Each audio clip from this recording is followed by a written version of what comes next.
ċifra fenomenali ta' madwar 69 biljun dollaru Amerikan. Hija din is-somma li biha l-kumpanija Microsoft se tkun qed tixtri lill-pubblikaturi tal-video games Activision Blizzard, dak li se jkun l-akbar ftehim li qatt sar fl-industrija tat-teknoloġija relatata mal-logħob fuq l-internet u console games. Kienu ħafna l-affaxxinati ta' teknoloġija u l-gaming li staqsew għaliex Microsoft trid tixtri l-Activision bil-kumpanija tisħaq fuq il-viżjoni tagħha ta' kif qed tara l-futur tad-dinja bit-teknoloġija.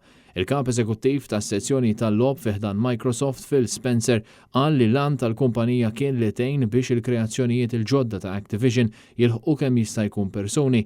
Il-ftehim ta' 68.7 biljun dollaru tal-Microsoft biex tixtri l-Activision Blizzard se jitrasforma l-preżent u l-futur ta' dan il-ġgant tat-teknoloġija.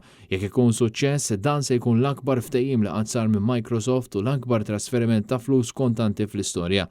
Dan fil-waqt li esperti fis-settur qed jgħidu li għal ftehim daqshekk kbir kollox qed iseħħ b'ħeffa akbar milli wieħed qatt seta' jimmaġina. Dan il-ftehim se jagħmel lil Microsoft termini ta' dħul it-tielet l-akbar kumpanija tal-logħob tal-kompjuter u se jibqgħu isegwu fost l-oħrajn lill-kumpanija rinomata għal PlayStation is-Sony.